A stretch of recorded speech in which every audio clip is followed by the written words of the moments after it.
Alors, du coup, bonjour à tous. Merci d'être venus donc, à la 5e séance du séminaire Richelieu Histoire du quartier.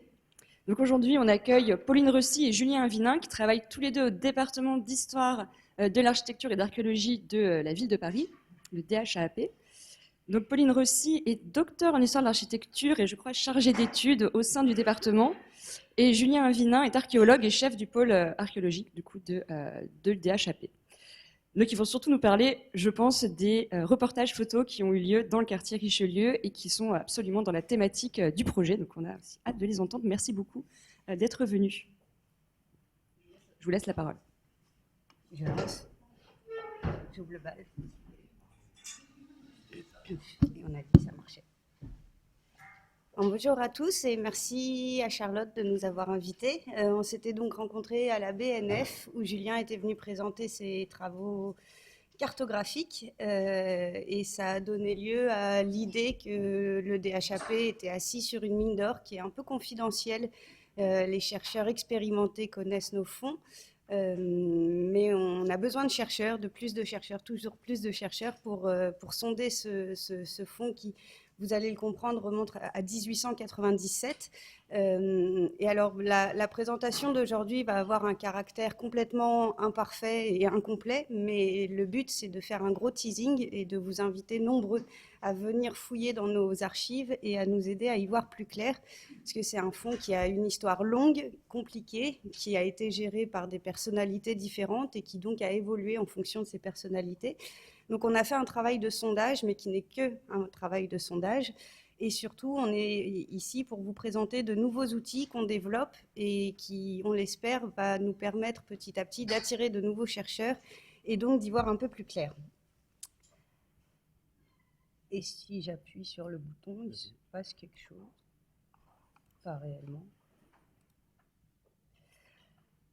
Donc, on ne pourra pas faire l'histoire de la commission du Vieux Paris à travers les âges, parce que vous le comprenez, l'histoire remonte à 1897 et se poursuit de nos jours. Donc, c'est une histoire beaucoup trop longue. Mais on va vous présenter aujourd'hui surtout une partie de cette histoire. Vous aurez au prochain séminaire Olga Lemanienne qui viendra présenter ses travaux et qui vous présentera les fonds photographiques sur la période la plus ancienne, donc de 1897 à 1916. On ne voulait pas doublonner avec Olga, surtout qu'on est incapable de faire le travail de recherche ultra approfondi qu'elle mène dans le cadre de sa thèse. Donc, vous aurez l'histoire la plus ancienne la prochaine fois et la un peu plus récente, ou en tout cas celle de la tranche chronologique du milieu de notre activité aujourd'hui. Un rappel qui est quand même absolument nécessaire sur le pourquoi du comment et quelle est cette fameuse commission du Vieux Paris dont on entend parler assez souvent, mais sans réellement recomprendre son histoire. Donc, c'est fondamental pour comprendre, bien entendu, le fond des archives de la commission du Vieux Paris. Et vous avez ici un extrait d'un rapport, d'un procès verbal de la commission du Vieux Paris qui explique sa fondation. Fondation par ces deux messieurs, Alfred Lamouroux, qui est docteur, conseiller municipal du 1er arrondissement, conseiller général et fondateur et vice-président de la commission du Vieux Paris, et à côté, Justin de Selve, préfet de la Seine, entre 1896 et 1911, et c'est donc à l'initiative de ces deux personnalités que va être fondée la commission du Vieux Paris. Avec, vous le comprenez tout de suite, un engagement politique très fort, puisque ce sont des conseillers municipaux et un préfet de la Seine qui décident de cette création. Cette phrase donc d'introduction, il est institué à la préfecture de la Seine une commission administrative qui portera le nom de commission du Vieux Paris. Cette commission sera chargée de rechercher les vestiges du Vieux Paris, de constater leur état actuel, de veiller dans la mesure du possible à leur conservation, de suivre au jour le jour les fouilles qui pourront être entreprises et les transformations jugées indispensables et d'en conserver des preuves authentiques. Un rapport des travaux de la commission sera soumis annuellement au conseil municipal. Donc vous le comprenez, il n'est pas question de figer la ville, il est question de la surveiller, de l'épier, de la guetter et de relever tout ce qui pourrait être intéressant et de le conserver, d'en garder une trace, d'où la naissance de ce fonds d'archives pléthorique. L'idée, c'est aussi d'avoir une vision qui est assez novatrice pour l'époque, c'est-à-dire que c'est une surveillance programmatique qui s'inscrit dans une politique urbaine. Donc en fait, c'est une veille patrimoniale au jour le jour, et c'est tout à l'honneur de la ville de Paris que d'avoir fondé ce type de structure, puisque c'est à l'époque assez extraordinaire. 3 sous-commissions vont être formées qui vont avoir pour but de tenir les 3 missions fondamentales de la Commission du Vieux Paris.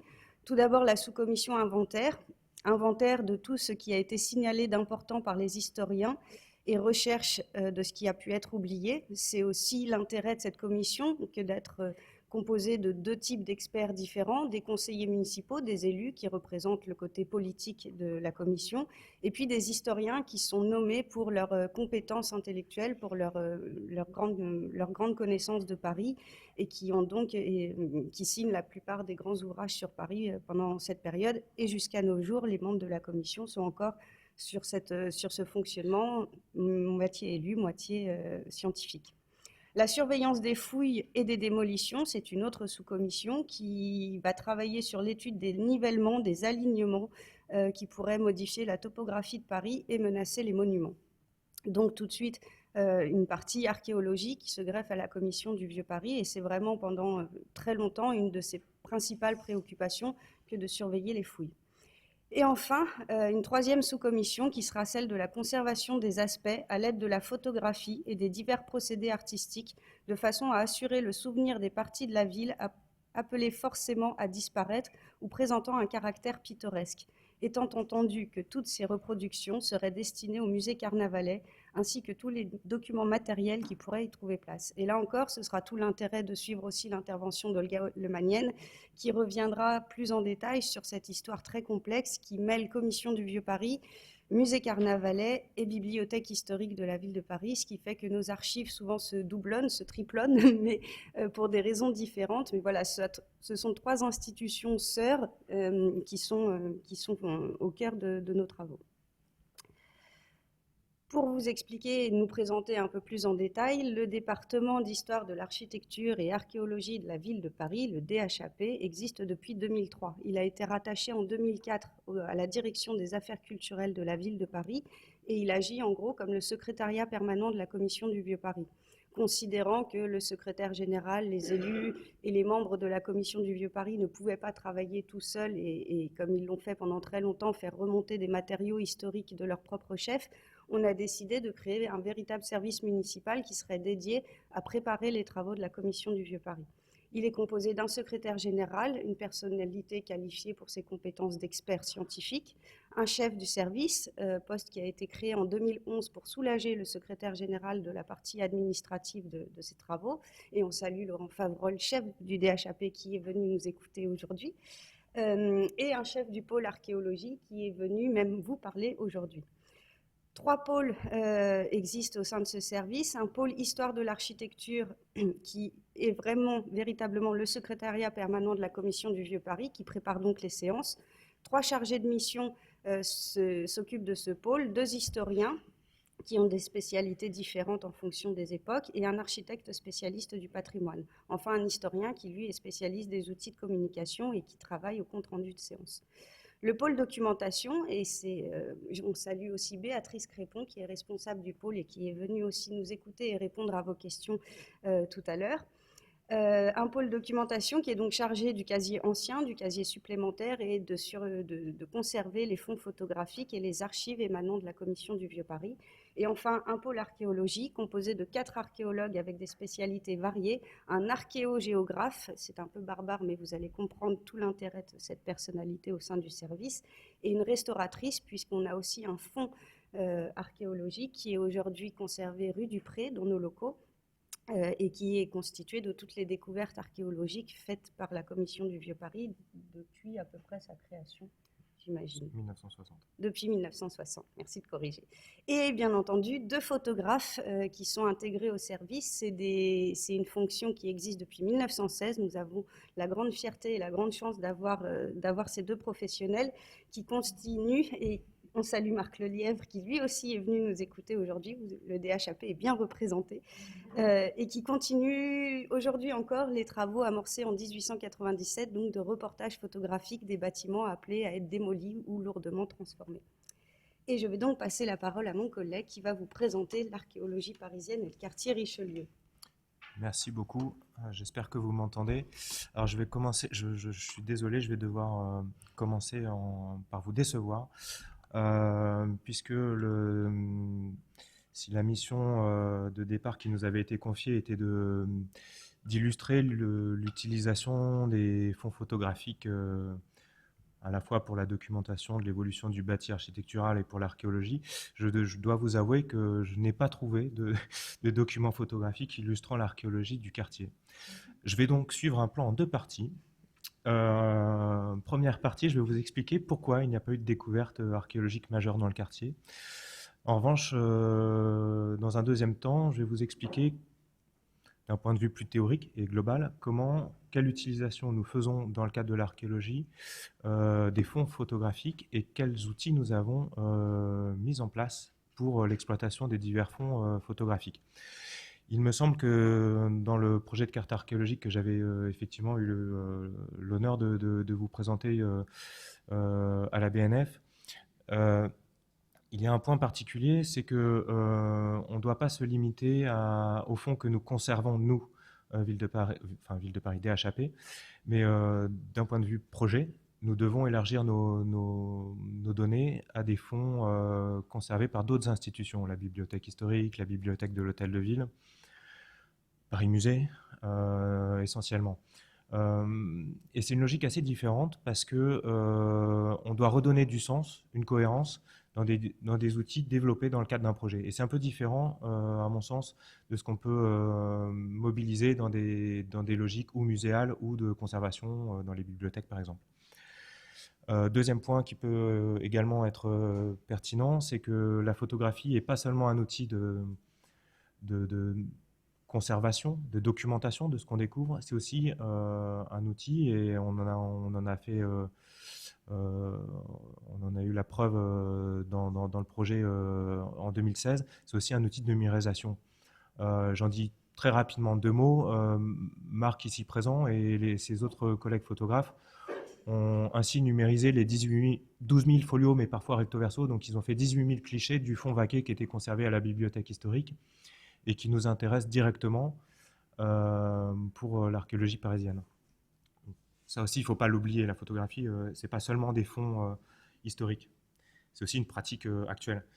Alors, pourquoi on n'a pas de découverte majeure dans le quartier? Alors, ici, c'est un extrait de la carte archéologique que je vous montrerai dans sa forme web, dans son application juste après. On a une seule découverte très importante qui est au nord, 2359, c'est la notice 2359. Pour nous, c'est un peu barbare, mais elle se situe au début de la rue Vivienne. Et c'est une découverte très ancienne du XVIIe siècle qui consiste à l'occasion c'est un ouvrier à l'occasion d'une plantation d'arbres, je crois.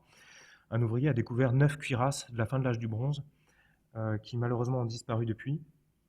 Et Alain Bullard, un collègue conservateur de l'ADRAC, avait récemment publié un article qui consistait à identifier ces cuirasses comme des cuirasses de la fin de l'âge du bronze. Il avait repris le dossier documentaire. Donc c'est une découverte assez importante, mais isolée et malheureusement disparue. Enfin, ces cuirasses ont disparu par la suite. Le reste des points consiste essentiellement en des découvertes de maçonnerie un peu isolées et plutôt anecdotiques, notamment lors de la construction, liée notamment à la construction de la bourse. C'est le couvent des filles de Saint-Thomas, je crois. Mais ça reste des découvertes assez mineures dans le paysage archéologique parisien. Alors je quitte le PowerPoint, je vais basculer sur l'application de la carte archéologique. Voilà, ça bouge. Vous m'entendez bien? Oui, ça va. On se trouve ici, par là.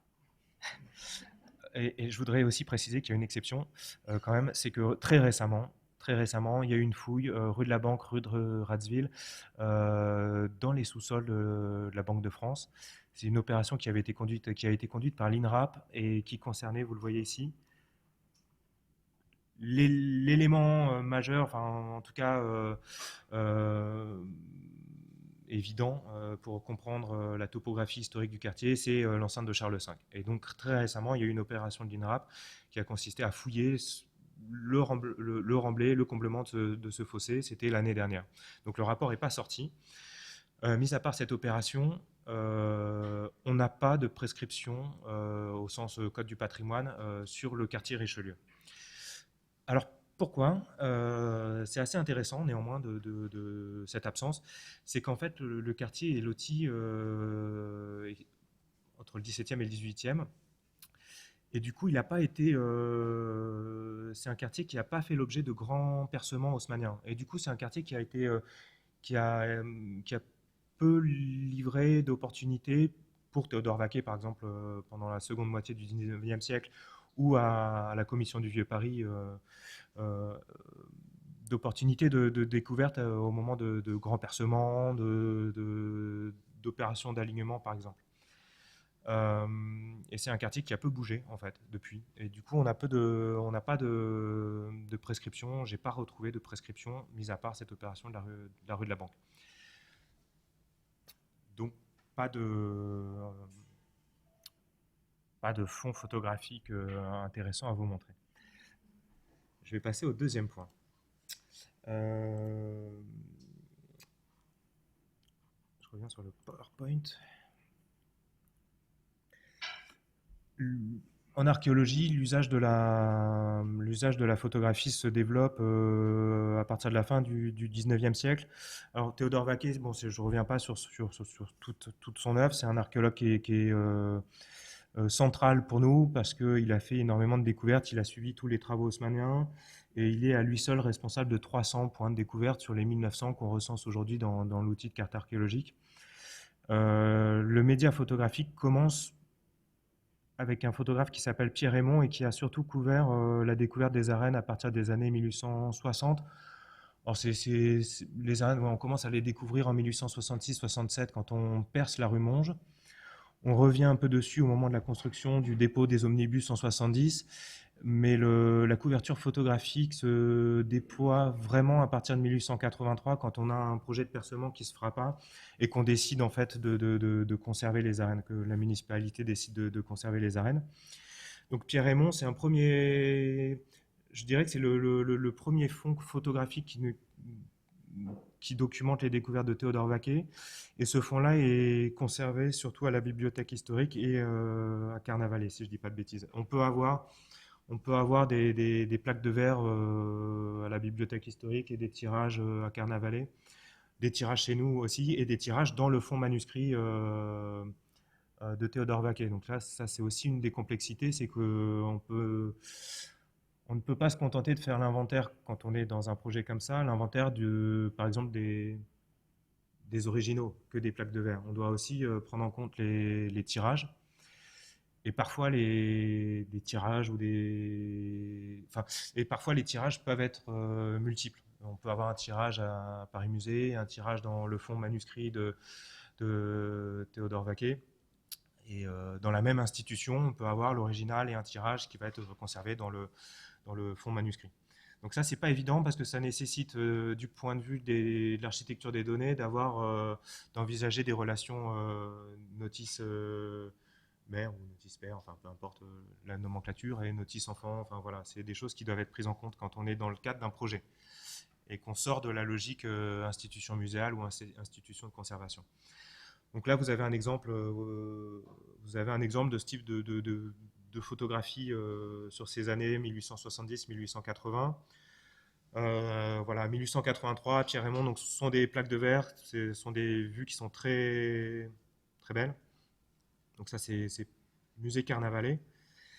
Je passe très vite parce que je voudrais revenir, avant de redonner la parole à Pauline, donner l'illustration de ce qu'on en fait, voilà, d'un point de vue projet. 1980, c'est la commission du Vieux Paris sur des tranchées EDF devant Notre-Dame. Donc, encore une fois, je distingue tout à fait l'usage qui a été fait dans le cadre du projet de carte archéologique de l'usage conservatoire. Voilà. inventaire classique d'une institution qui conserve un fonds. Et là, le périmètre est clairement défini, on se pose moins de questions. Là, en l'occurrence, le projet RECAP, initié en 2015-2016, avait pour ambition de dresser un corpus exhaustif de ce qui avait été découvert sur l'espace parisien. Dans cette optique, on avait l'obligation, d'un point de vue textuel, dépouillement bibliographique, mais aussi dépouillement des fonds photographiques, de prendre en compte tout ce qui était conservé à la bibliothèque historique, à la bibliothèque de l'Hôtel de Ville, à Paris Musée, etc. Pour ça, on a donc mis en place une base de données que je vous montre très rapidement ici. Une base de données qui a fait d'abord un dépouillement textuel de tout ce qui avait été découvert en allant voir les différents inventaires chez nous, inventaire de la Commission du Vieux-Paris, les inventaires de la DRAC, la liste des opérations conduites par les opérateurs privés, par l'INRAP. Ensuite, on a dépouillé la documentation érudite, les publications érudites de la fin du 19e siècle, par exemple. On est allé chercher tous les procès-verbaux de la Commission du Vieux-Paris. Ça, c'était la première passe. Dans un deuxième temps, on est allé chercher les fonds photographiques. Alors, quand c'était numérisé, c'était plus simple. C'était plus simple parce qu'on récupérait directement les fichiers et on les importait dans notre propre base de données, qui est une base de données FileMaker accessible en web. Et ce qui est vrai pour la photographie est vrai aussi pour les inventaires mobiliers. Ça, je le dis parce que c'est quelque chose qu'on a fait cette année pour le mobilier de Carnavalet. Et en fait, tout suit la même logique. On importe les inventaires photographiques, inventaires textuels, inventaires mobiliers. On les importe dans notre propre base pour redonner une cohérence qui est celle de la carte archéologique. Et ces inventaires-là, en fait, on les réindexe, on les aiguille vers ce qui nous intéresse, c'est-à-dire la liste des découvertes. Je prends très vite là un exemple de découverte, Théodore Vaquet, rue de l'École de médecine en 1882. Pour la petite histoire, c'est ce qui lui a permis de compléter le plan du théâtre de la rue Racine. Et dans mes ressources numériques, je vais avoir, par exemple ici, des photographies de mobilier qui sont, d'objets qui sont conservés à Paris Musée. Et si je me rends sur cette fiche documentaire, j'ai un lien qui se fait ici entre l'inventaire Carnavalet, donc là on a un numéro d'inventaire de Carnavalet, et ma notice de découverte. J'ai exactement la même logique, donc je retourne sur ma notice de découverte. J'ai exactement la même logique pour le fonds manuscrit qui est conservé à la bibliothèque historique. Donc là j'ai un folio Vaquet que Marc et ses collègues ont numérisé, qu'on a injecté dans la base de données et qu'on a ensuite relu dans le cadre du projet collectif et qu'on a indexé à la notice de découverte. Donc là, j'ai une notice de découverte avec une année, un responsable d'opération, enfin un responsable de la découverte, et je vais aller mobiliser des fonds photographiques, des fonds manuscrits, des fonds... je peux avoir des plans, alors je ne suis pas sûr d'avoir des plans ici, mais je peux en avoir...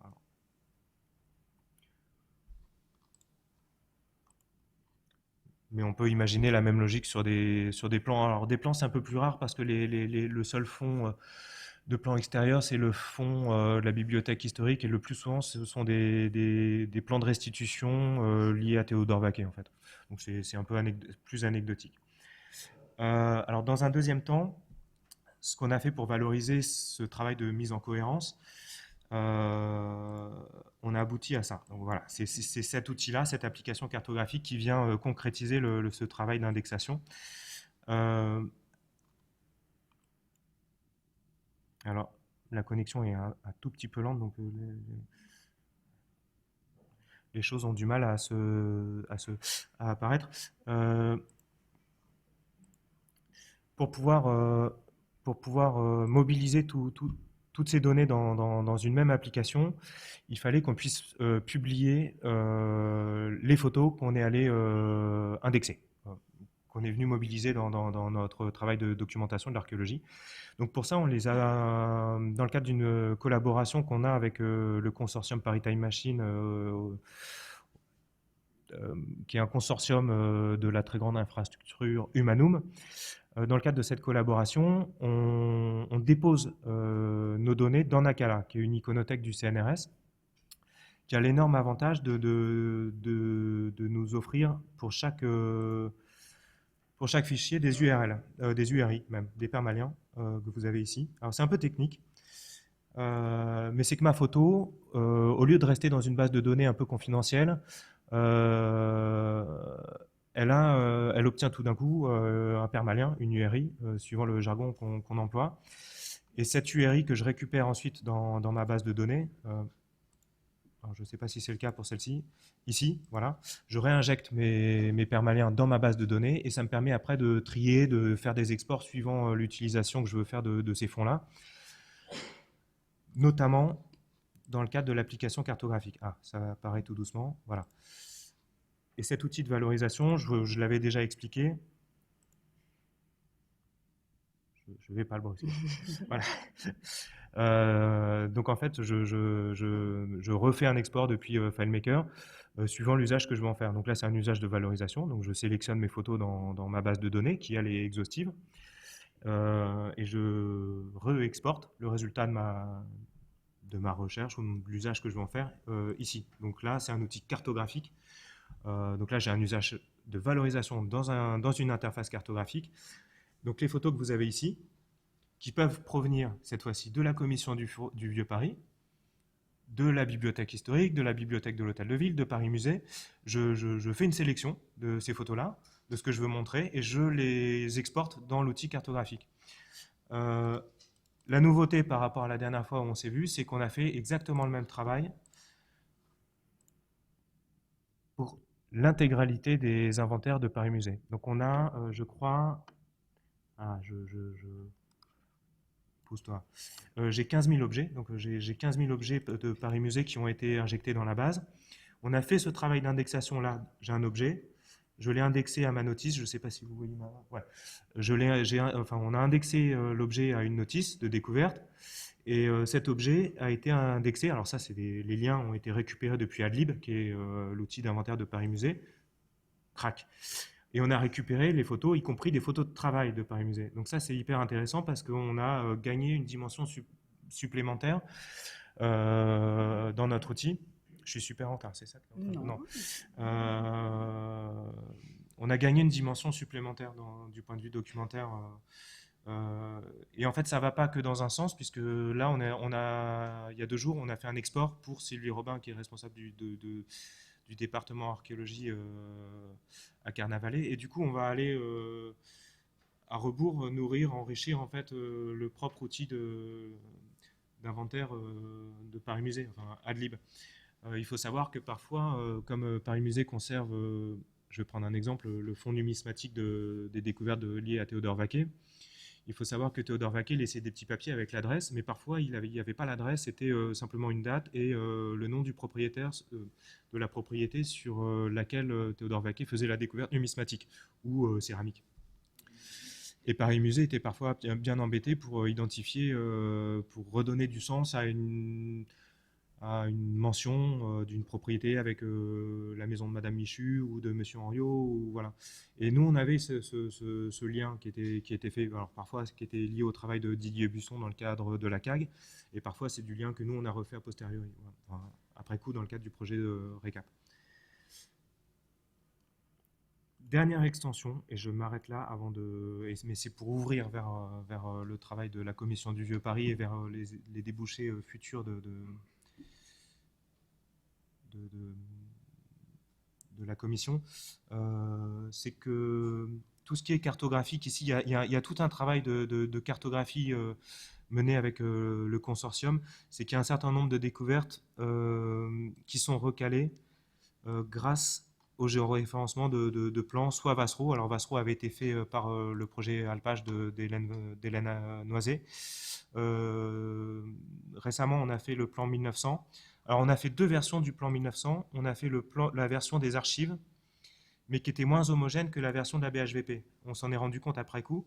Donc, la version BHVP a été numérisée, justement, je ne me trompe pas, hein, c'est vous, hein, c'est Marc Lelièvre et Pascal Saucereau du service, qui ont numérisé la version beaucoup plus cohérente, en noir et blanc, mais plus homogène de la BHVP, qui a été elle aussi géoréférencée. C'est très intéressant ce travail-là parce que nous, ça nous intéresse moins. Enfin, si, ça nous intéresse aussi. Mais il y a tout un travail de vectorisation qui est plus pour les historiens qui est mené actuellement. C'est super intéressant pour géoréférencer les clichés des enceintes, par exemple, parce que sur le plan, je vais revenir sur le plan couleur. Voilà. Sur ces plans-là, on a encore les fortifications. Et c'est plus intéressant de localiser sur ce plan-là visuellement que d'avoir un géocodage sur l'adresse postale. Et je laisse la parole à Pauline.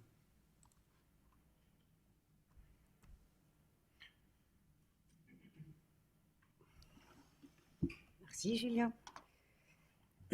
Donc vous avez eu l'histoire côté archéologie du quartier, où on comprend que Julien a fait un travail de démonstration de pourquoi il n'y a pas d'archéologie dans le 2e arrondissement, ce qui pour un historien est tout à fait incompréhensible, mais en fait on comprend, et on le comprend aussi grâce aux outils cartographiques qui deviennent un enjeu central pour nous, avec l'aide des archéologues, parce que même moi, il m'a perdu sur certains chapitres, et pourtant il fait preuve d'une grande pédagogie au jour le jour, mais ce sont des outils qui sont difficilement compréhensibles, et c'est en ça que le partenariat entre historiens et archéologues se révèle particulièrement fructueux, et c'est toute l'histoire de la beauté de notre service que de marier réellement et concrètement histoire de l'architecture et archéologie. Alors, je vais vous présenter plus en détail le casier archéologique. Vous l'aurez compris, Olga vous parlera la prochaine fois, Olga Lemanienne, de l'histoire ancienne de la commission. Nous, on va ouvrir le chapitre en 1916 et comprendre la création de ce fameux casier archéologique. Alors, c'est de temps en temps le casier artistique et archéologique de la ville de Paris, de temps en temps casier archéologique, ça dépend un petit peu. Créé par 2 pères fondateurs que vous voyez ici, alors 3 en réalité, il y en a un qui apparaît pas sur les diapositives et qui est toujours un préfet de la Seine, puisque vous l'aurez compris, c'est un trio à chaque fois. Le préfet de la Seine, donc Marcel Delaney, qui prend l'initiative de créer le casier, l'architecte voyer en chef Louis Bonnier à gauche, et le chartiste Marcel Pouette. De ce trio va naître un fabuleux projet d'inventaire de Paris, le seul, le dernier, et qui n'est pas exhaustif. Paris est une des villes les plus historiques de France et une des rares à ne pas avoir d'inventaire. C'est assez problématique pour le soulever. 2 points communs entre ces 2 hommes. La commission d'extension de Paris en 1913 qui s'est posé la question de comment étendre la capitale au-delà des fortifications. L'un a rédigé un aperçu technique, c'est-à-dire des considérations techniques préalables à l'agrandissement de Paris. Le second, l'historien, a fait l'historique de l'extension de Paris. Et ces 2 hommes se sont retrouvés à l'École des hautes études urbaines créée en 1919. Et c'est donc un duo d'intellectuels aux formations variées, mais qui vont se retrouver à un moment où les sciences humaines convergent et font naître à la fois une nouvelle vision de l'histoire des sciences humaines, mais aussi de la géographie humaine, et donc travailler sur l'histoire de l'urbanisme, entre autres, enfin, pour eux en tout cas, sur le cas de Paris. Le premier est inspecteur général des services techniques d'architecture et d'esthétique depuis 1910, ce qui lui donne une place de droit comme membre de la commission du Vieux-Paris, puisque certains des grands responsables de l'administration parisienne ont une place de droit dans cette commission pour lui apporter toute leur technicité. Marcel Pouette, à gauche, qui est donc chartiste et historien, est membre de droit depuis 1907, puisqu'il est conservateur de la bibliothèque historique de la ville de Paris. Et il deviendra secrétaire général, enfin secrétaire, cette fameuse poste qui deviendra général un peu plus tardivement. Il est secrétaire entre 1914 et 1920, donc à un moment charnière où à la fois on cherche à étendre Paris au-delà des fortifications et à un moment où se joue un immense enjeu pour le patrimoine français et parisien.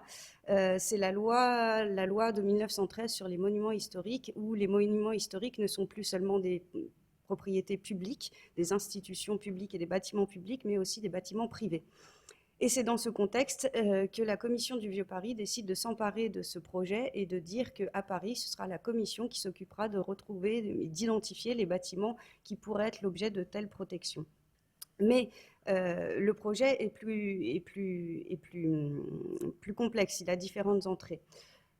Quelques extraits du procès verbal de la séance où est ouvert le sujet. Il serait ouvert par arrondissement et par quartier pour chaque immeuble présentant un intérêt quelconque, partiel ou total, historique ou artistique, un dossier spécial indiquant là où les rues, le ou les numéros au moyen d'une chemise formant bordereau, des pièces incluses. Cet inventaire et cette publication répondront d'ailleurs de la manière la plus satisfaisante et la plus digne de la ville de Paris aux vœux du législateur. En effet, l'article 2 de la loi du 31 décembre 1913 sur les monuments historiques porte qu'il y aura lieu de dresser un inventaire supplémentaire de tous les édifices et parties d'édifices publics ou privés qui, sans justifier une demande de classement immédiat, présentent cependant un intérêt archéologique suffisant pour le rendre désirable sa conservation. Alors, vous l'aurez compris, les procès-verbaux de la Commission du Vieux-Paris sont une source privilégiée pour retracer cette histoire et pour retracer sur la naissance du casier et le contenu du casier.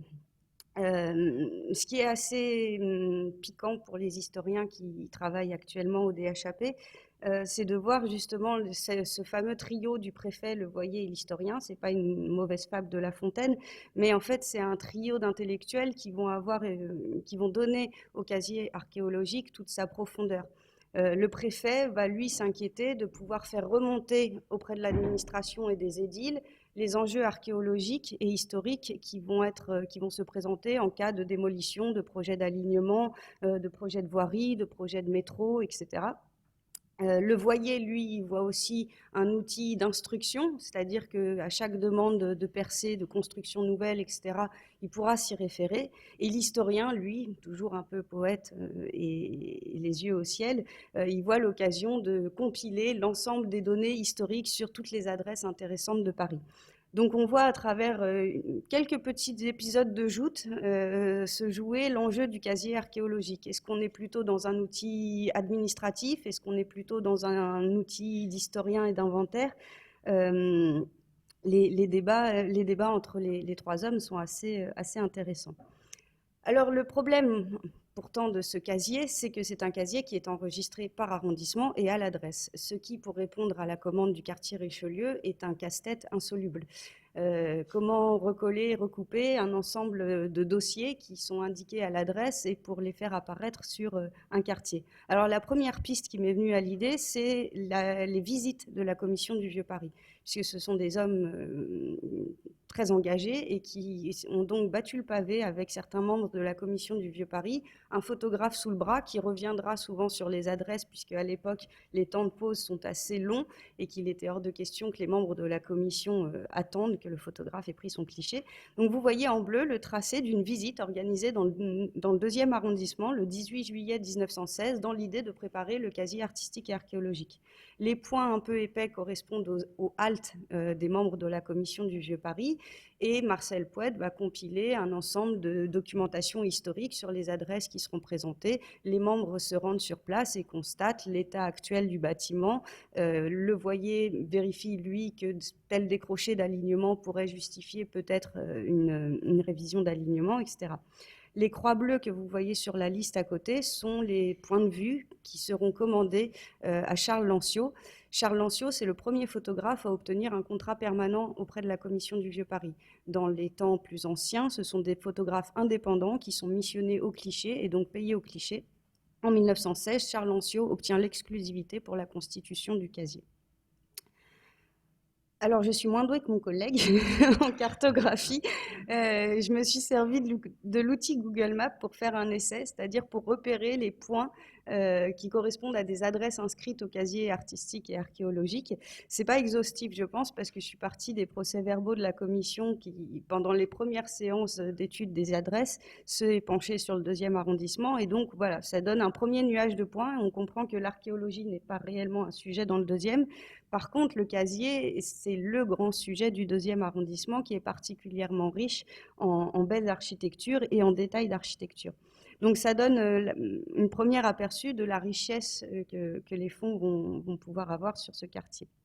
Alors, les procès-verbaux sont donc l'entrée principale pour pouvoir y accéder, et on voit que pendant 2 séances, toute une série d'adresses du 2e arrondissement vont être soumises à l'examen des membres de la commission. Avec 2 petits exemples, et là, c'est là que vous aurez un goût de pas assez, je le sais, mais c'est fait exprès pour que vous veniez travailler à notre place dans nos fonds. Par exemple, la présentation de l'hôtel des Marais au 18 de la rue Vivienne, ou un cas un peu plus anecdotique au 119 de la rue Montmartre. Donc, on est assez étonné en fait de voir que la présentation de l'hôtel des Marais est laissée à Louis Bonnier, non pas à Marcel Pouette, pendant la présentation de l'adresse. Et Bonnier, en bon voyer en chef, introduit l'hôtel des Marais par le retranchement de 2,40 m auquel l'alignement soumet la façade de cet immeuble ne peut être déploré dans l'ensemble. Marcel Pouêtre surenchérira derrière en disant oui, très bien, mais l'hôtel des Marais a une histoire très intéressante et je vais compiler l'ensemble des renseignements qu'on pourrait trouver. Autre idée assez amusante, donc vous avez bien entendu ces grands hôtels particuliers des XVIIe, XVIIIe siècles qui sont présentés, mais aussi au 119 de la rue Montmartre, Louis Bonnier présente de jolies grilles de cabarets parisiens du XVIIIe siècle, des spécimens qui deviennent de plus en plus rares et des survivants qui échappent à grande peine aux convoitises des collectionneurs. Oui, c'est plus gros chez vous. Et donc, une photographie va être commandée à Charles Lancio en 1916, qui se rend sur place et qui photographie les fameuses grilles repérées lors de la promenade des membres de la commission du Vieux-Paris, avec donc effectivement une grille du XVIIIe siècle tout à fait intéressante. Je voulais vous montrer quand même ce que donne ce fameux casier artistique, et donc la pochette bordereau qui est créée, à mon avis, plutôt à l'initiative de Louis Bonnier dans ces types de documentation administrative un peu aride, où on espère avoir un plan, une origine de propriété, des anciennes dénominations, des alignements, des photographies, etc. Enfin, un ensemble de documentation qui, encore une fois, a un but de pouvoir servir l'instruction de demandes de percement, d'alignement, etc.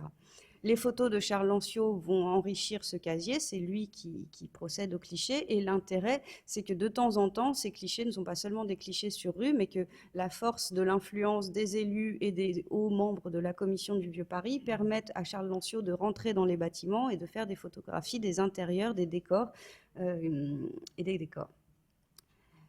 Et alors, c'est tout l'intérêt d'avoir lancé ce casier en 1916, c'est qu'en fait, les adresses qui sont inscrites au casier artistique et archéologique dans cette première période vont pour la plupart faire partie des monuments historiques.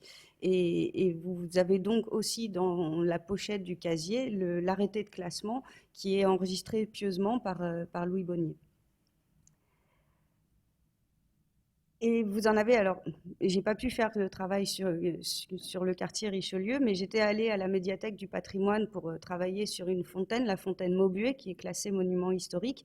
Et on se rend compte qu'en réalité, les fonds de la médiathèque du patrimoine sur les dossiers de classement contiennent les photographies de Charles Lancio. Donc là encore, on sent bien qu'il y a un jeu de personnalité, que Louis Bonnier a très certainement transmis des clichés et qui sont venus enrichir les demandes de classement aux monuments historiques. La photo de Charles Lancio de 1917 qu'on conserve dans nos fonds se retrouve glissée à la médiathèque du patrimoine, où de temps en temps, Lancio se fera voler la vedette par Hadjet, parce que la plupart des photos des MH sont signées de Hadjet, et là, on croit comprendre qu'en fait, on a oublié que c'était Charles Lancio et on attribue ce cliché à Hadjet. Mais la richesse des fonds de la commission permet aujourd'hui de refaire le lien. Un autre exemple, et ça c'est assez intéressant, c'est que le casier va se poursuivre au-delà de Louis Bonnier et de Marcel Pouette. En 1928, on trouve encore de temps en temps des inscriptions nouvelles au casier, comme cet immeuble de l'angle de la rue Saint-Marc et de la rue Feydeau, qui est pris en photographie en 1928, et son casier, vous le voyez en haut, je l'ai mis en tout petit, je suis désolée, la pochette a été modifiée, elle est modernisée, on est presque dans les années 30, mais on continue et on poursuit le casier. Et encore une fois, c'est pas anodin, c'est qu'en 1927, la loi sur les monuments historiques va être encore une fois modifiée, on va permettre l'ouverture d'une liste supplémentaire.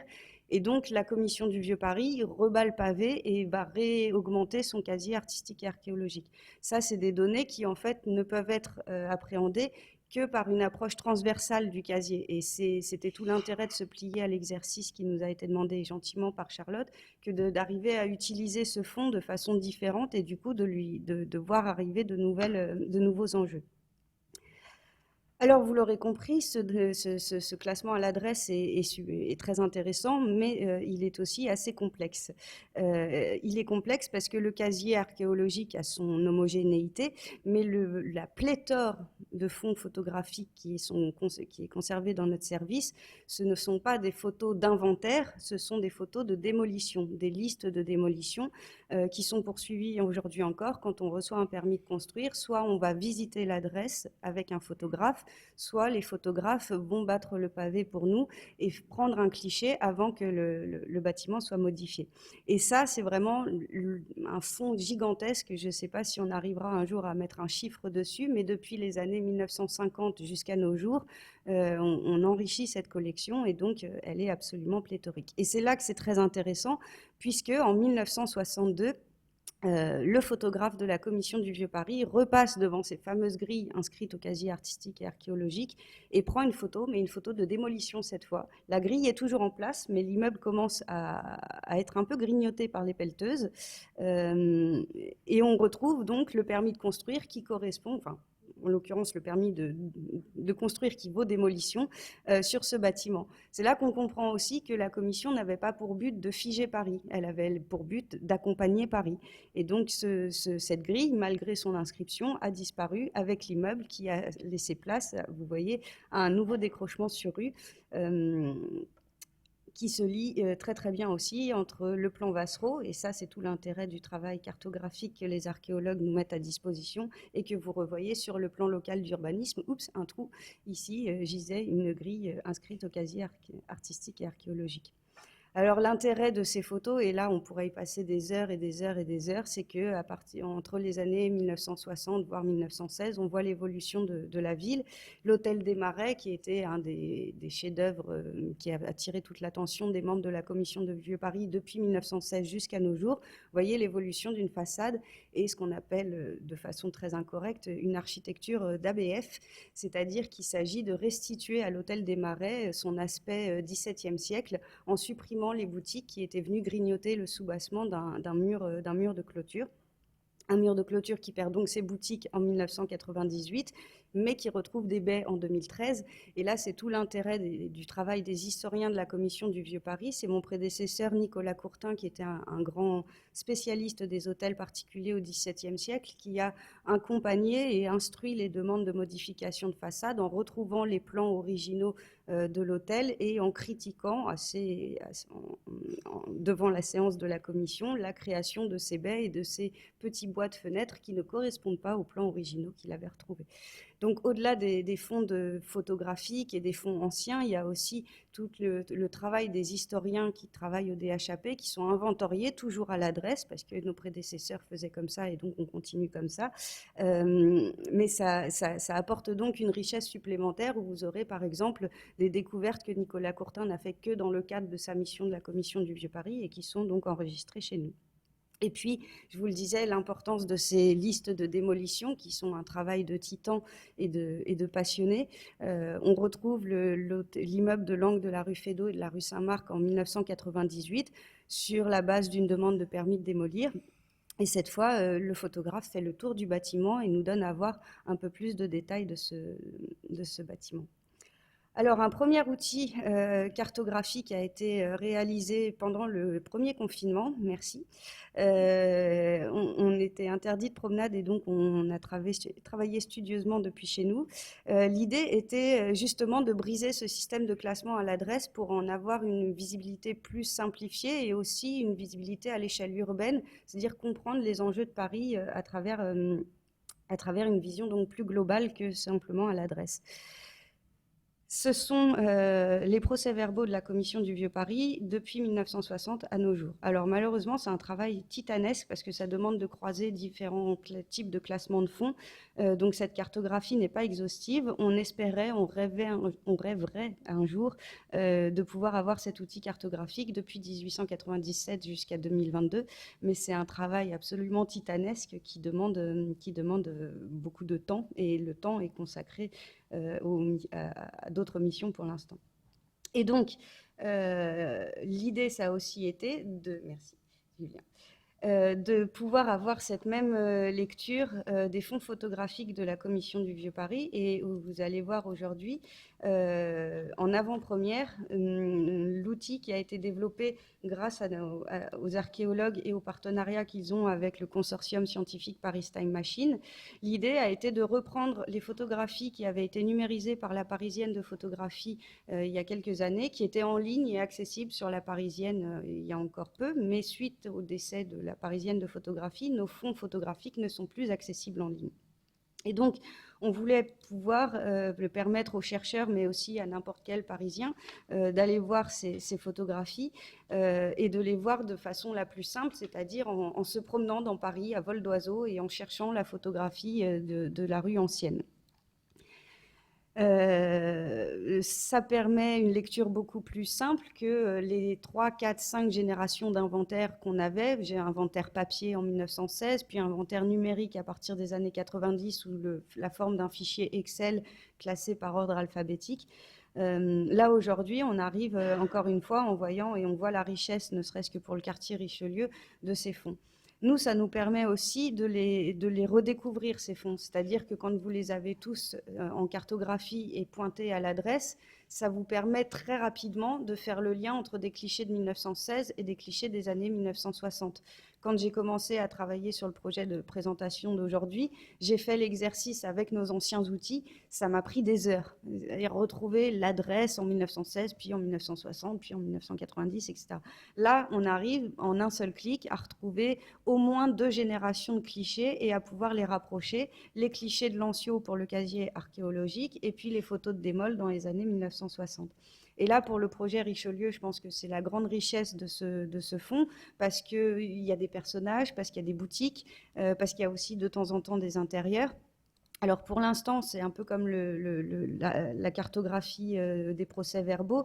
On a la génération 1916, fin des années 60, tout début des années 70, avec encore quelques trous dans la raquette, parce que des trous qui sont liés aux campagnes de numérisation. Mais là encore, le rêve, et ça vraiment, je pense qu'on y arrivera, parce qu'on est plein de bonne volonté et on arrive à s'entourer, ce serait d'avoir une cartographie des photos de 1897 à 2022, avec peut-être une logique de sélection à partir des années 90 ou 2000, puisque quand on est passé au numérique, bien entendu, le rapport à l'image a été complètement bouleversé.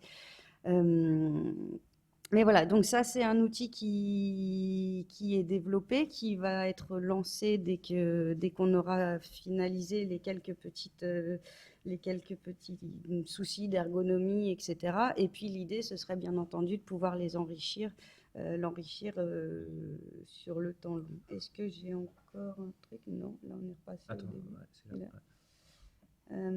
Voilà, et alors le rêve aussi ultime, ce serait de pouvoir faire le lien là aussi avec les procès-verbaux, donc au bout d'un moment faire converger les 2 cartographies. Par exemple, cette photo que j'ai retrouvée grâce à l'outil Carto et que j'aurais pas eu l'idée d'aller voir si j'avais vu son nom dans un fichier Excel, c'est de faire le lien entre cette photographie, où pour une fois le photographe photographie un trou, mais en fait il photographie un trou parce qu'il a reçu la demande d'Élie de Bidour, qui est le secrétaire général de la commission dans les années 40, qui constatait et qui signalait aux membres de la commission du Vieux Paris des démolitions qui n'avaient pas été envisagées, enfin qui n'avaient pas été repérées dans le quartier Richelieu. Et voilà. Et c'est à peu près tout. Voilà, donc en conclusion, vous l'aurez compris, c'est incomplet, c'est imparfait, mais on a besoin de chercheurs et c'était l'enjeu de cette présentation aujourd'hui, de vous montrer à la fois la richesse des collections, les outils qu'on développe pour essayer de les valoriser et tout l'intérêt vraiment, et je remercie Charlotte de nous avoir poussé à faire cet exercice, de sortir de notre classement à l'adresse. La frontière raisonnée scientifiquement est toujours ultra pertinente et de faire l'expérience sur un quartier s'est révélé particulièrement fructueux. Donc Charlotte, tous les fonds de la commission t'attendent sur le quartier Richelieu. En tout cas, merci beaucoup et merci à Julien de m'avoir suivi aussi et de nous accompagner, puisque les historiens auraient été bien incapables de produire des outils aussi fabuleux et pratiques et utiles. Et voilà. Et je crois qu'on a tenu notre temps, on est très très sage. Et du coup, on répond à toutes vos questions. Voilà.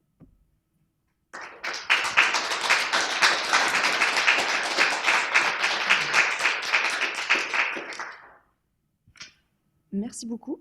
Je me lève. Ça marche, oui. Alors, super, c'était très intéressant. Vraiment, je suis ravie de la présentation. Il faut aussi que je confesse que j'ai réussi à avoir un accès un peu en avant-première sur la carte que tu viens de montrer et que, à part des collègues du Paris Time Machine, j'ai regardé rapidement il y a quelques jours et c'est vraiment très intéressant. Et j'ai trouvé beaucoup, beaucoup de choses sur le quartier Richelieu, donc c'est vraiment chouette. Et alors moi j'ai plein de questions, mais peut-être que d'abord la salle a des questions à vous poser avant qu'on commence. Oui.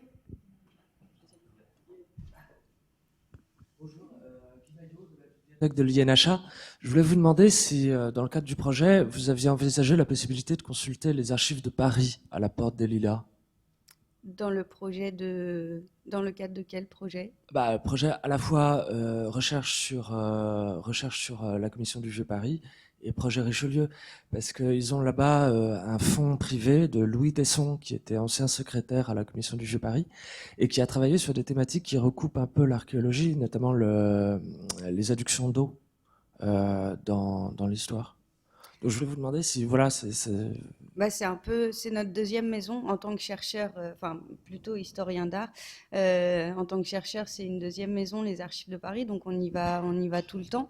On y va plutôt dans le cadre de l'instruction des permis de construire, mais c'est aussi ça qui reste à écrire, si vous voulez. On a beaucoup de lacunes, de connaissances sur la constitution et l'évolution de la commission du Vieux Paris. Retrouver ses membres, comprendre pourquoi ils sont nommés, de quelle date à quelle date, quels sont leurs profils, quel type d'archives ils ont laissé. Et ça, il y a aussi un fonds de Bidour qui est conservé aux Archives de Paris et qui tuile avec un fonds de Bidour qui est conservé à la commission du Vieux Paris. c'est souvent comme ça. Ouais. C'est souvent comme ça, et notre service est particulièrement représentatif de ça parce que entre Carnavalet et la bibliothèque historique et la commission du Vieux Paris, il y a aussi des liens qui sont fraternels et de tout âge. Et donc, c'est ça aussi la complexité auquel se confrontent les chercheurs quand ils travaillent sur notre fonds. C'est que très souvent, ils vont aller voir une photographie à la BHVP, se rendant compte que c'est en fait une photographie qu'ils ont vue chez nous. Ouais. C'est aussi là l'idée de pouvoir leur donner accès à ces photographies de façon plus rapide. C'est qu'une fois qu'ils l'auront vue en ligne, ils sauront que ça provient de la commission, et s'ils le retrouvent à la BHVP, ils feront le lien avec le fonds de la BHVP. Donc, il y a effectivement une emprise un peu tentaculaire de la commission du Vieux Paris sur plein d'instances, et ça demande énormément d'interopérabilité et de fouiller un petit peu partout. J'imagine. Et est-ce que dans la série, aux Archives de Paris, dans la série des documents figurés, il y a des photographies qui sont pour vous peut-être une piste de développement aussi?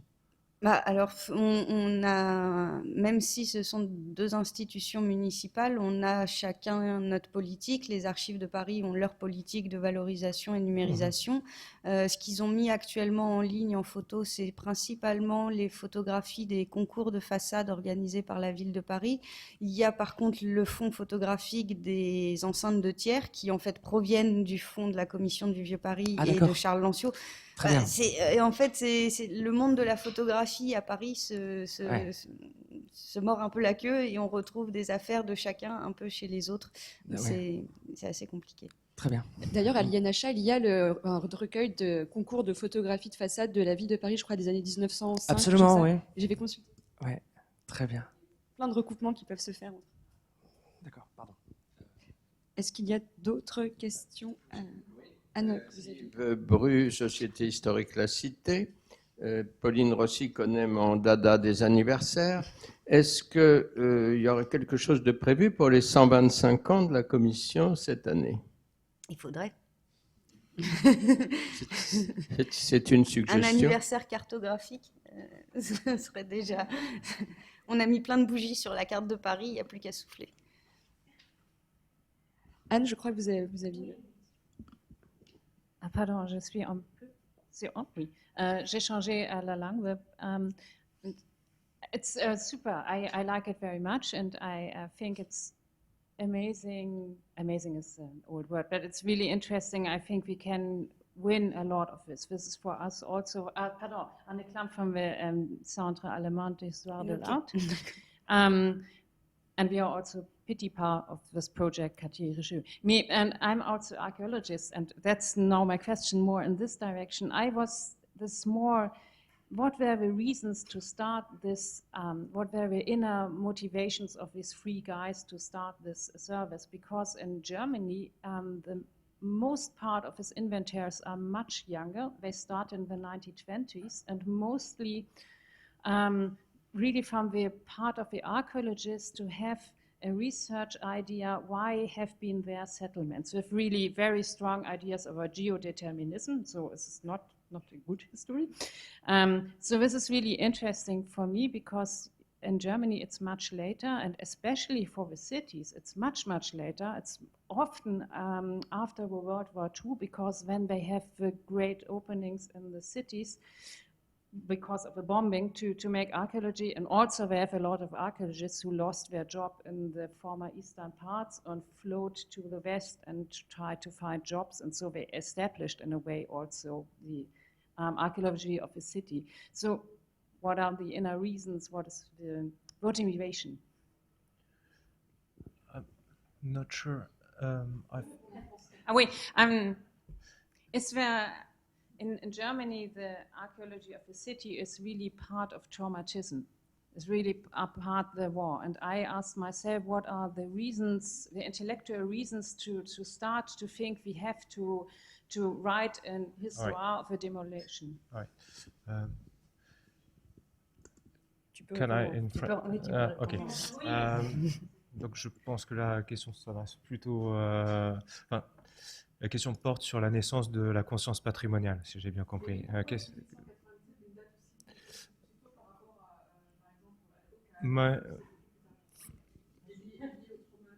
Je crois que oui, alors c'est un peu large parce que je pense que c'est toute l'histoire de la seconde moitié du 19e siècle et son approche du patrimoine qu'on doit aborder du point de vue strictement archéologique. De mon point de vue, la naissance de cette conscience-là est plus précoce encore.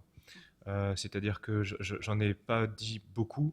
1897-1898, c'est la naissance de la Commission du Vieux Paris qui, d'une certaine façon, concrétise ce mouvement de prise de conscience de ce qui disparaît sous nos yeux.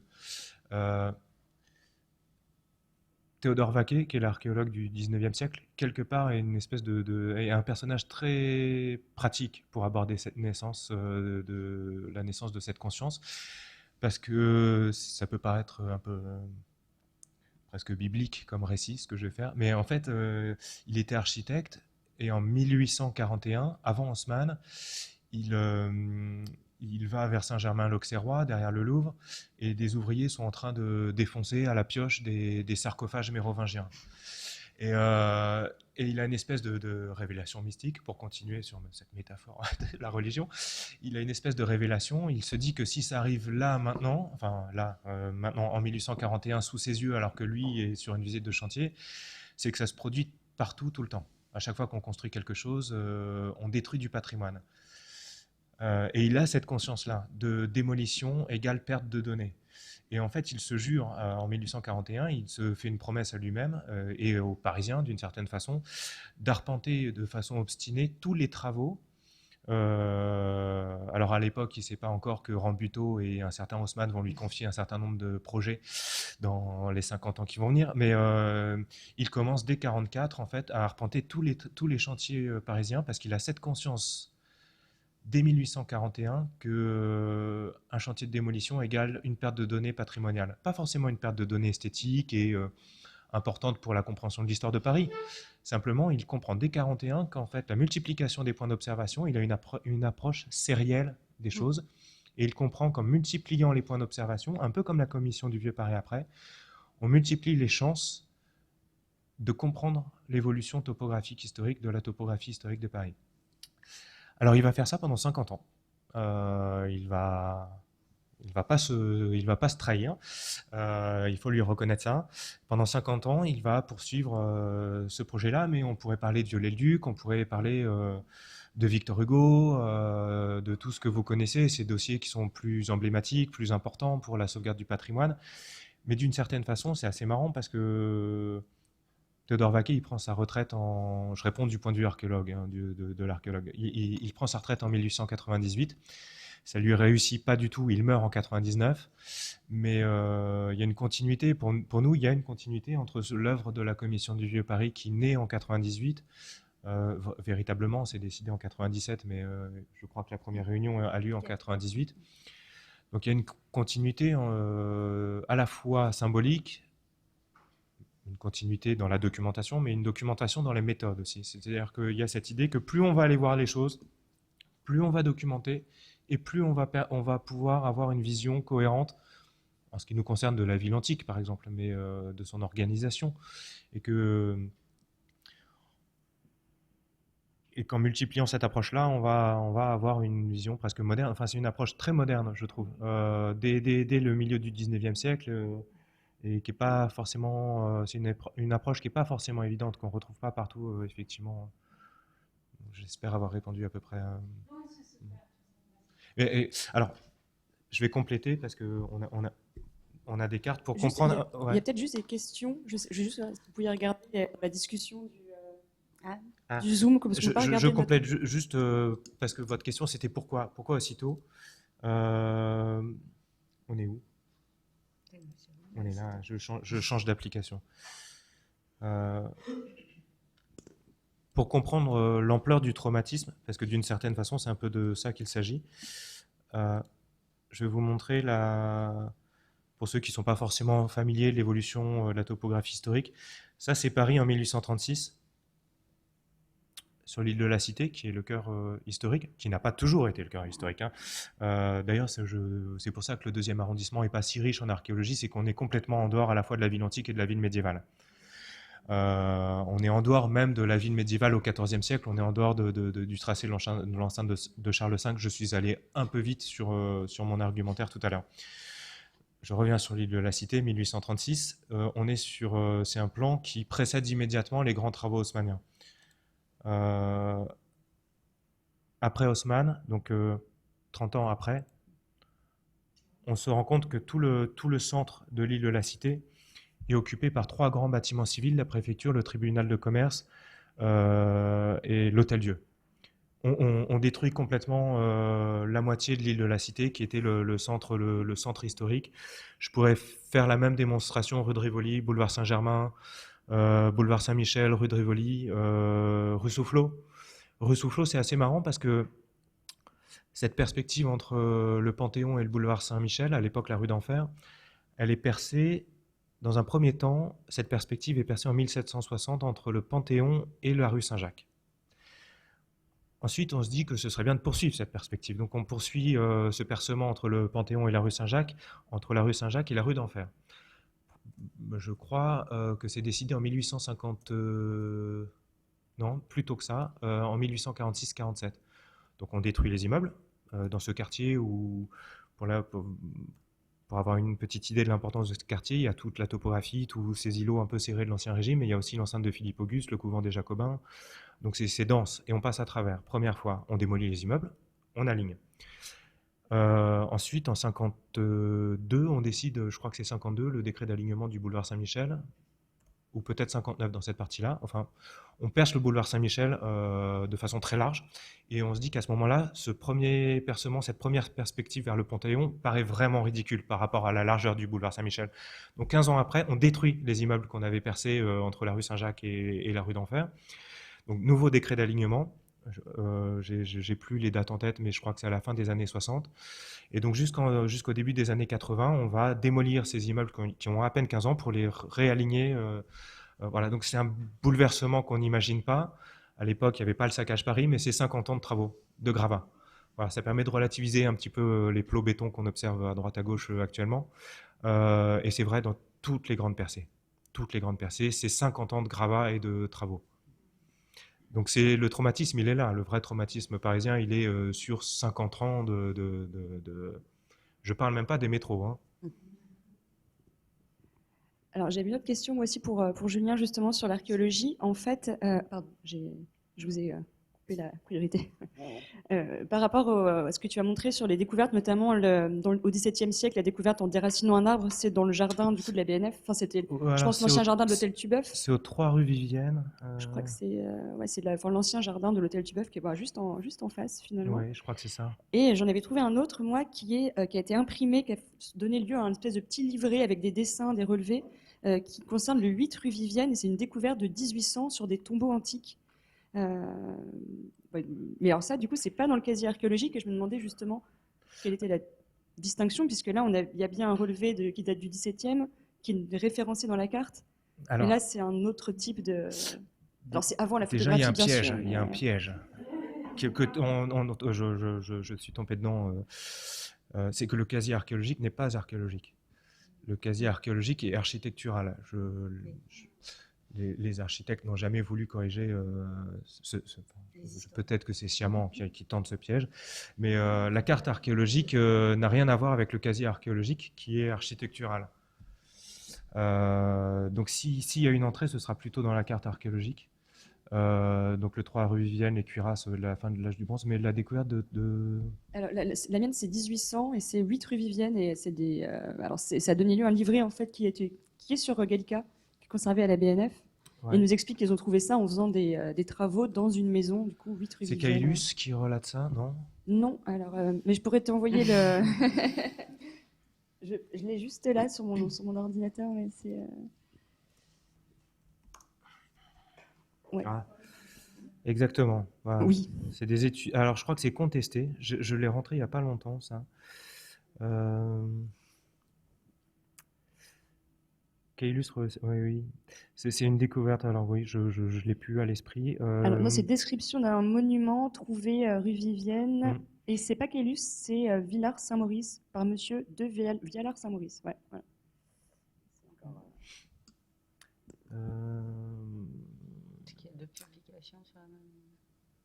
Moi, j'ai une mention de diurne cinéraire au milieu du 18e. Effectivement, ça vient de la BNF. Écoutez, non, mais ça m'intéresse parce que c'est Oui, il y a encore des. c'est des choses effectivement qu'on complète. L'histoire des cuirasses, par exemple, c'est un collègue du SRA qui a sorti un article en 2008 en faisant des recherches sur Gallica et qui est tombé un peu par hasard sur cette mention alors c'est une découverte du 17e mais relatée au 18e par Sainte-Foy. Mais malgré tout, comme c'est un dépôt, c'est un type de dépôt qui est maintenant assez connu par des découvertes plus récentes, il a réussi à identifier à la fois la chronologie. C'est mentionné en 1806, une fouille numéro 8 rue Vivienne. Je pense que ça fait partie du même. Voilà. Alors j'ai une référence bibliographique, mais qui pourrait être du coup complétée, si je Il y comprends a encore bien. autre chose. Ouais. On pourrait toujours continuer à faire des liens. Et pour répondre à la personne qui a écrit sur le Zoom, l'ancienne agence France Presse, c'était le restaurant Champeau, et on a retrouvé pas mal de photographies. Donc, si voilà, la personne veut nous écrire à l'INHA, on a aussi des documentations.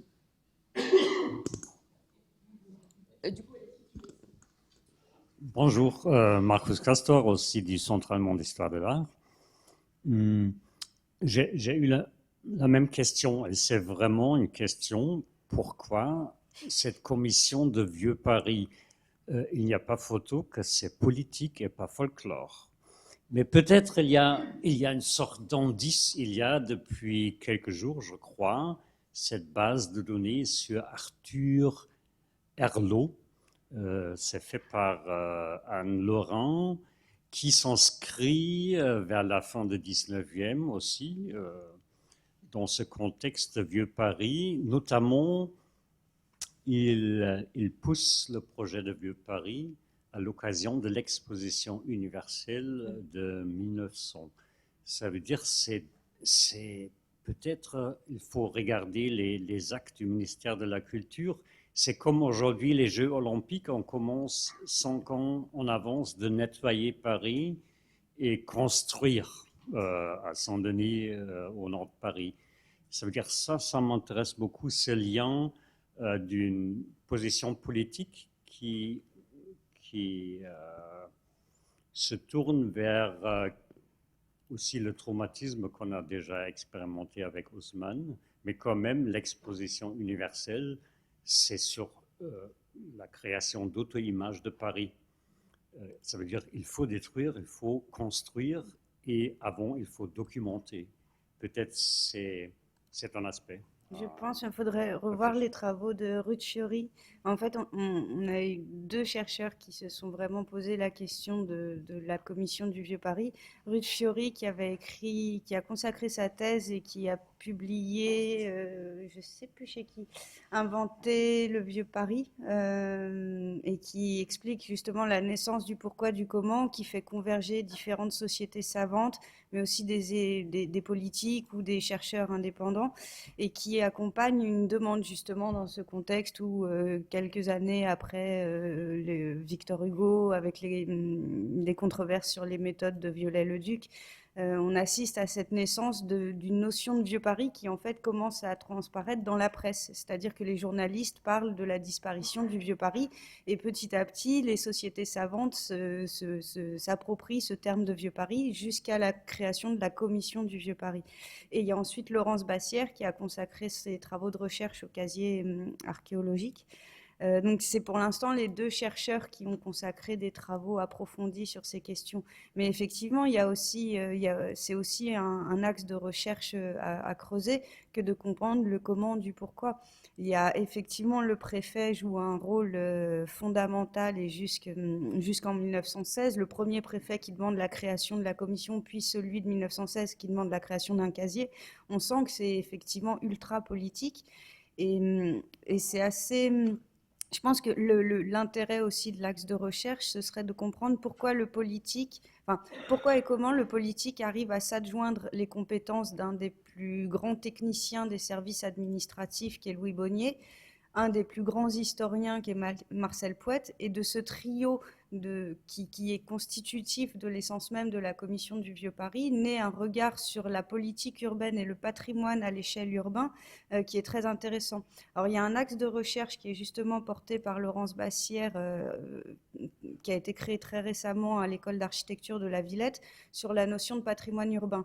On considère en France qu'en gros, avant la loi Malraux, le patrimoine à l'échelle urbaine n'est pas vraiment un enjeu.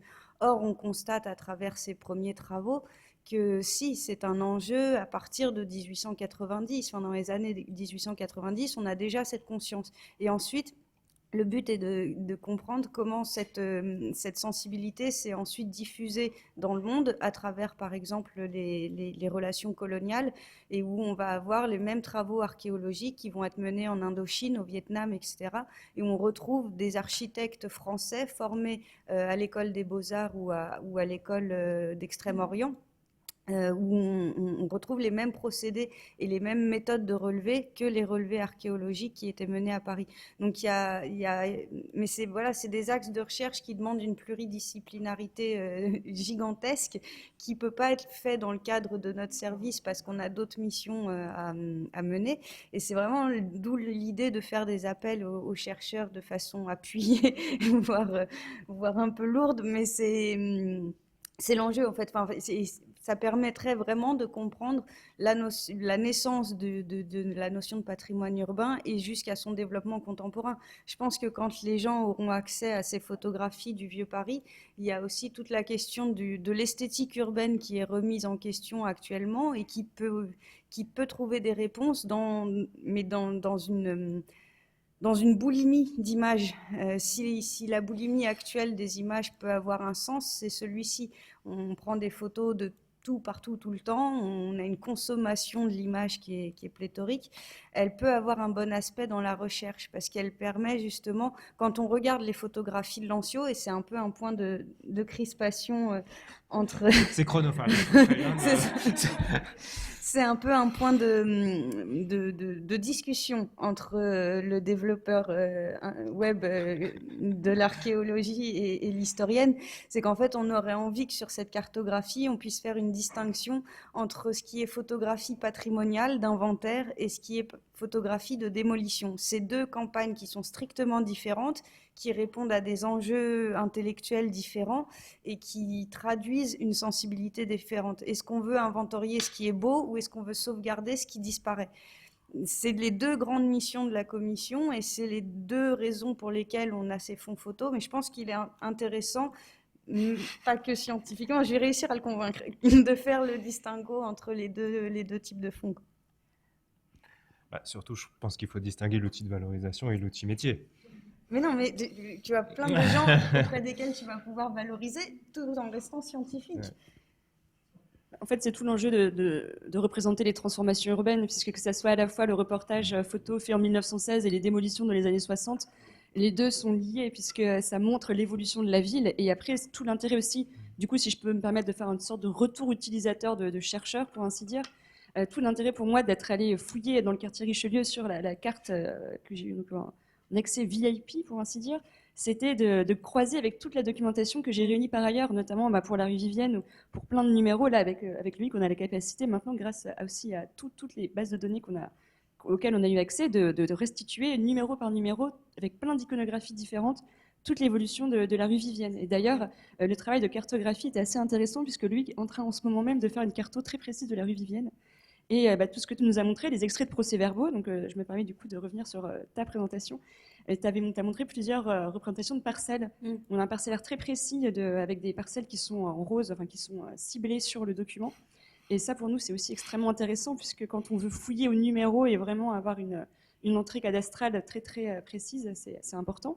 Et aussi, j'ai adoré personnellement le plan de balade dans le quartier avec en bleu. Ça, c'est très intéressant pour la question des réseaux et des itinéraires dans la ville, puisqu'on a ça aussi, nous, pour les réseaux de transport, on a ça également pour les guides de l'époque, et donc on essaie aussi de montrer la création de réseaux, voilà, le chemin urbain, et ça serait super de pouvoir travailler dessus, et justement comprendre pourquoi ils ont fait cet itinéraire-là, pourquoi ils se sont arrêtés à tel monument, qu'est-ce que ça veut dire de la conscience patrimoniale qu'on a à l'époque, de pourquoi est-ce qu'ils ont choisi. On a vu qu'il y avait un point sur la galerie Colbert, je pense qu'il y en a aussi un sur la BNF, et il y en avait un sans doute, je ne sais pas, sur la bourse, etc. Mais ça serait super de aussi montrer des photos, des prises de vue de ces différents points, et d'essayer de créer quelque chose. Mais c'est ça qui est intéressant en fait, sur le fond, c'est qu'on pense toujours procès-verbaux, parce que ça c'est accessible sur Gallica et il y a quelques chercheurs qui ont beaucoup publié dessus.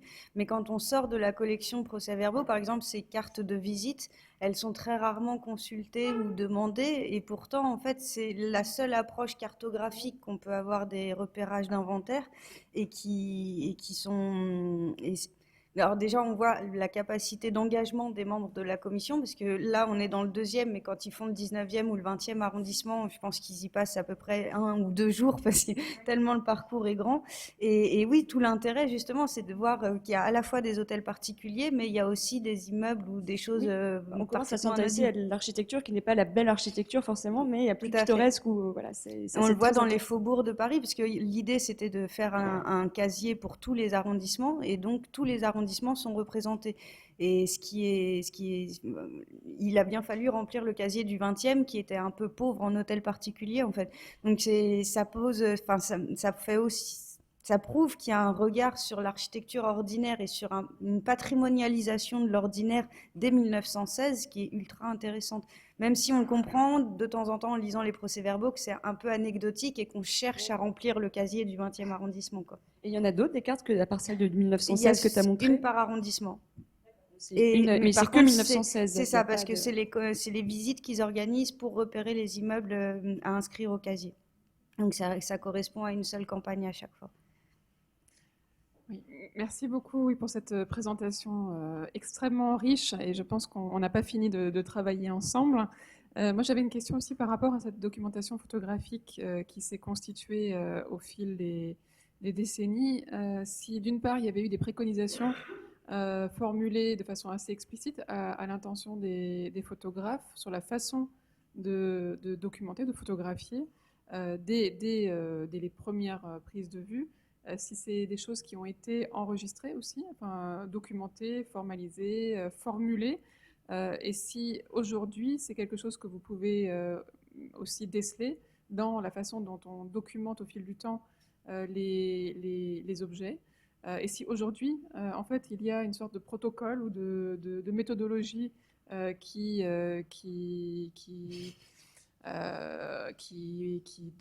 vous oriente dans les prises de vue, et si c'est quelque chose qui est aussi préconisé, qui fait l'objet de préconisation, ou si c'est quelque chose qui dépend vraiment de l'objet et que, voilà, sans forcément un protocole établi.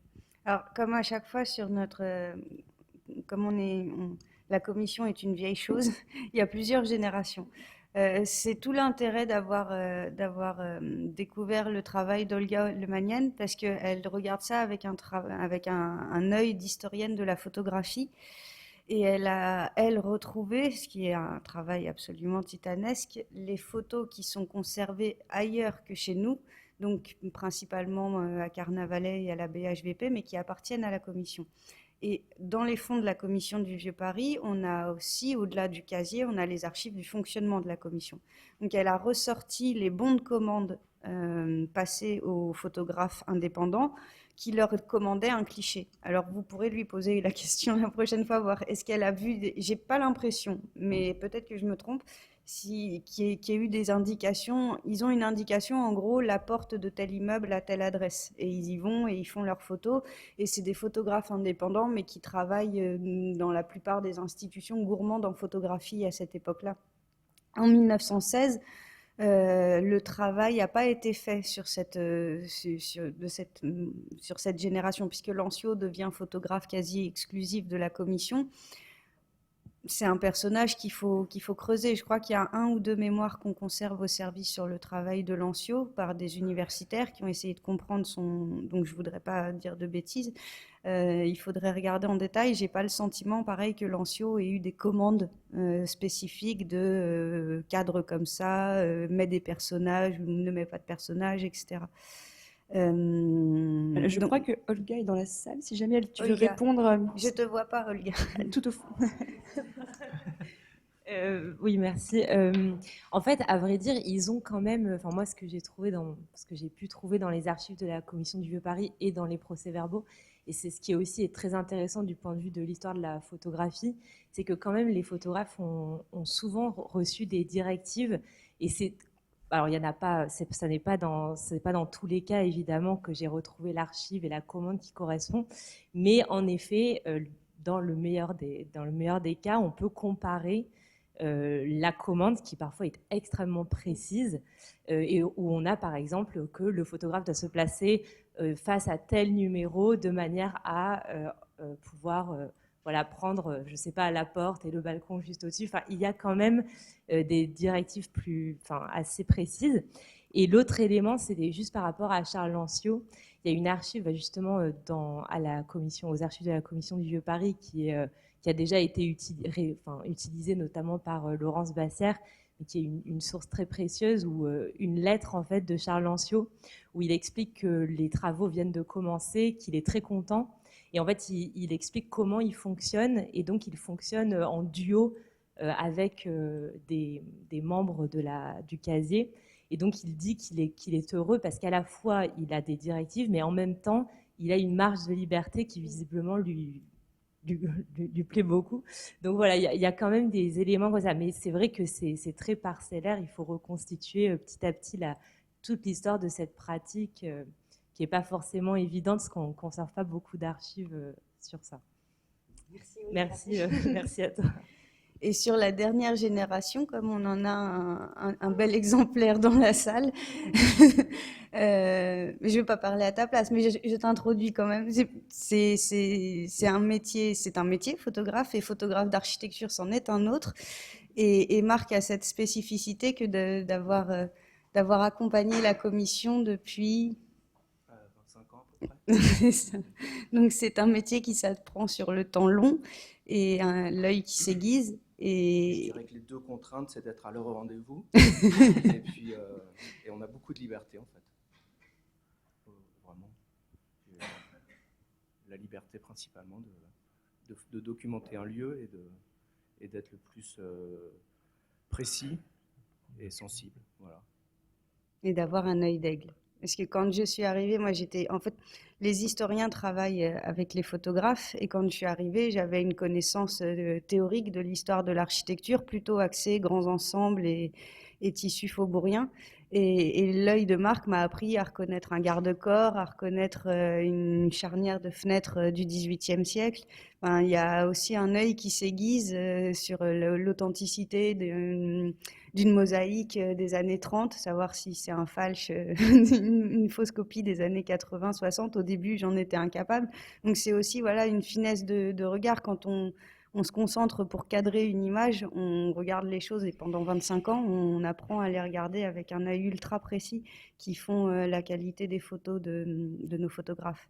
Et en plus, ils baignent dans une atmosphère de photos parisiennes et d'une collection gigantesque. Donc, voilà. Sur la dernière génération, en fait, il y a une longévité qui fait que la formation devient presque naturelle, quoi.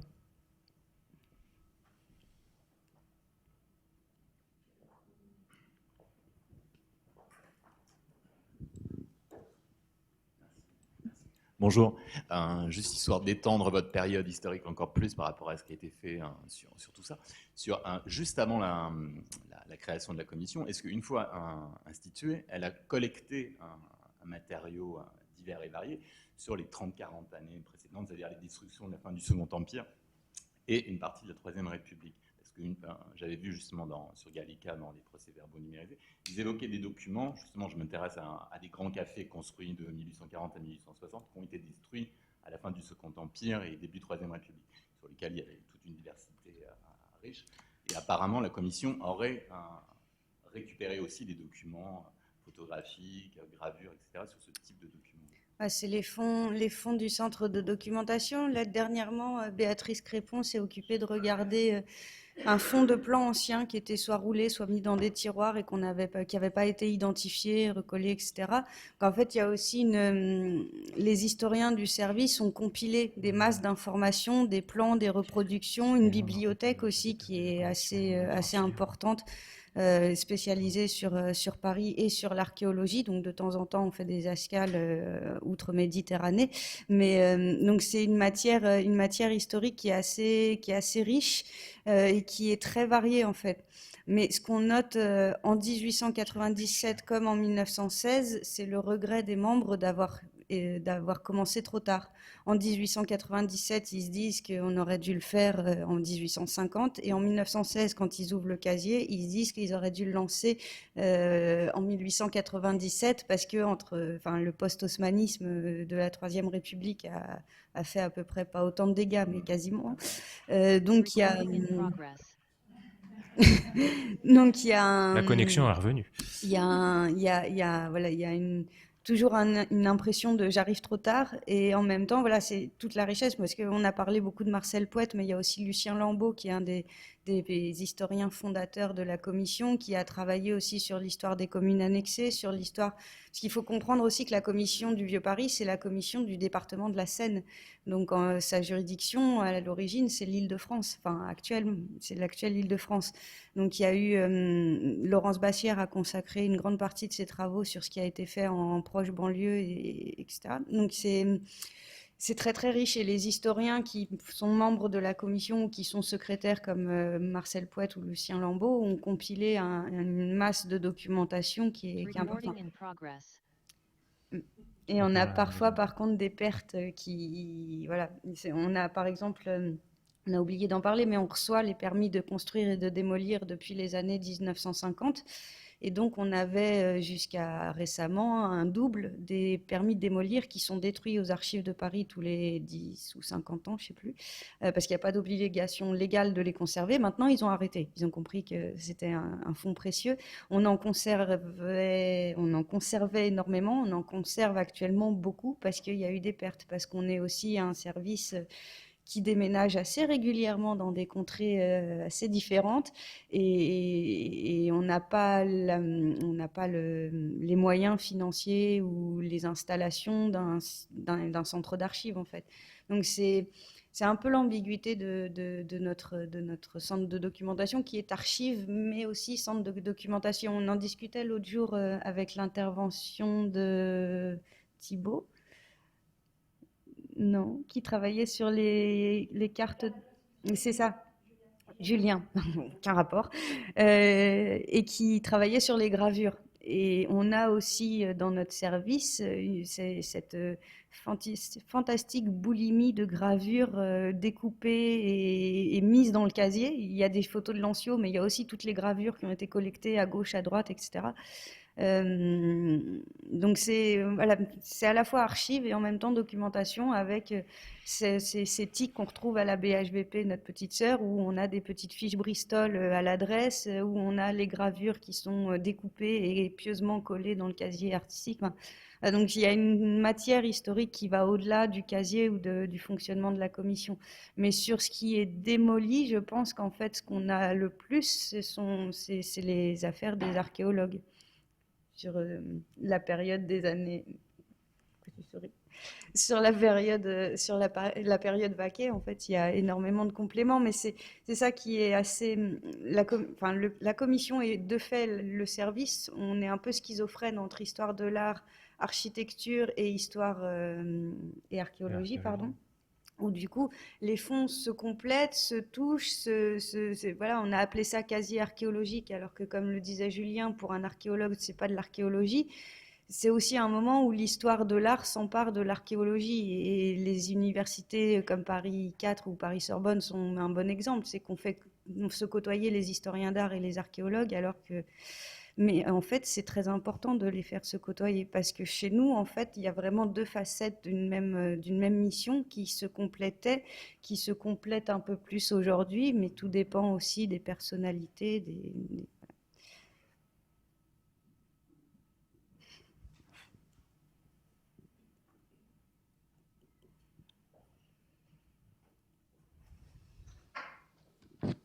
Merci beaucoup. Est-ce qu'il y a d'autres questions encore pour Julien et Pauline?